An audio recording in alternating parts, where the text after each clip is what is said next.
सारांश यह है कि 7 रुपये देकर उसे अगली सीट पर रखवा कर घर ले आई और एक बार मेरे पढ़ने लिखने का कमरा अस्पताल बना।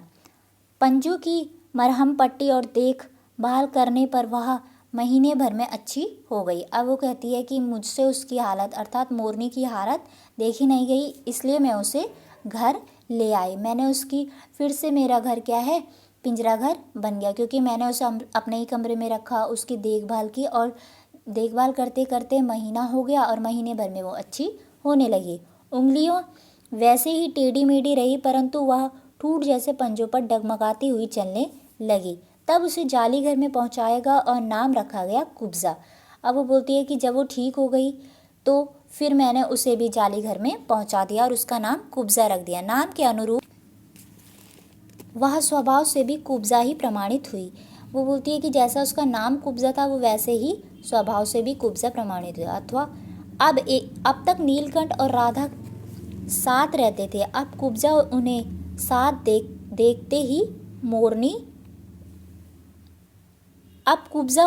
देखते ही मारने दौड़ती। अर्थात पहले तो नीलकंठ और राधा एक साथ रहते थे, लेकिन कुब्जा बहुत ज़्यादा चिढ़ती थी उन्हें साथ में देख के। तो जैसे ही वो राधा को नीलकंठ के साथ देखती तो वो उसे मारने के लिए दौड़ पड़ती।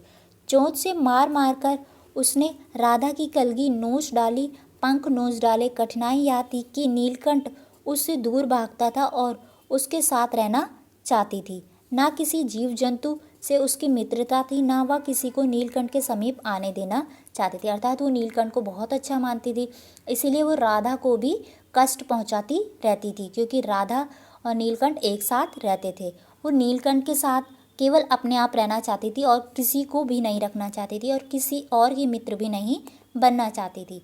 इसी बीच राधा ने 2 अंडे दिए, जिनको वह पंखों में छिपाए बैठी रहती थी।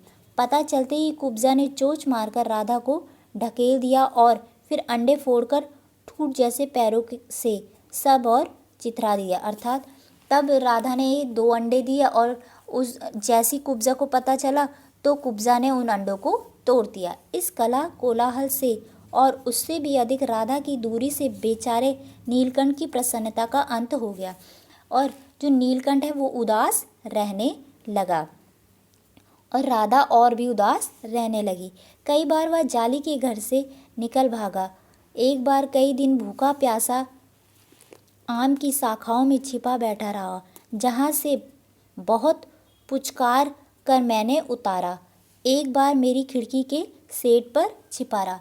जब कुब्जा का व्यवहार ऐसा था तो वो कुब्जा के व्यवहार से भागते हुए कहीं भी चला जाता। अर्थात जो नीलकंठ था वो कुब्जा पे गुस्सा तो कर नहीं सकता था, इसीलिए वो कभी कहीं भागकर चला जाता, कभी कहीं पर भागकर चला जाता। तो लेखिका कहती थी तब मैं उसे मना कर घर लाती थी। मेरे दाना देने जाने पर वह सदा की भांति पंखों को